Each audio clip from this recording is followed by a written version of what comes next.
svima na našem YouTube kanalu, ja sam Filip, a vi gledate moj novi video. I upravo sam skoro slušao stativ.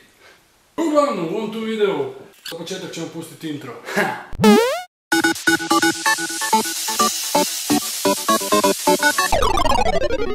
Vrlo vjerovatno misliš sad trenutno ti čovječe koji gledaš ovo, koji se ovo je umiješao. A ovaj drugi frajer koji gleda s tobom, on kaže pa šta, frajer, samo tvoje mišljenje. će se vi posvađat, krenut na YouTube i napravi dramu od toga zato kaj ste se priječkali oko jednog videa. A sad vidite ovu stvar. Frajer napravi live na Instagramu. Streama, okej, navodno ne bi smio streamat. Drugi lik dođe mu i kaže mu, upozori ga da bi mogli ugasiti YouTube kanal, jer ne bi smio baš to streamat. I onda iz tog nastane drama.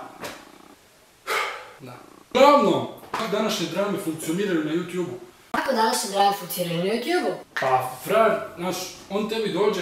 Aj, čekaj sekund da si uzem monster. Znači, frajer tebi sad dođe, kaže ti u facu, glup si, kaže ti istinu. Valjda. I sad ćeš ti to okačiti na Instagram i onda će svi tvoji friendovi krenut na njega, a njegovi friendovi na tebe. I evo ti drame. Uglavnom, inače možete vi mene zapratiti na mom Instagram profilu, username me vi tu.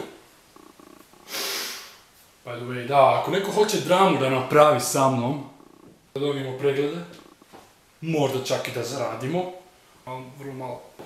Ako ti frende hoćeš preglede, pa dobro, okej, možemo napraviti neku dramu, kao diss track ti na mene, ja na tebe, diss track sam mi se javio u DM, tako da kojiš, zakine, evo te, vidim da je to sad postalo je vrh, zato okej, vajda hoću preglede, kaj ja znam.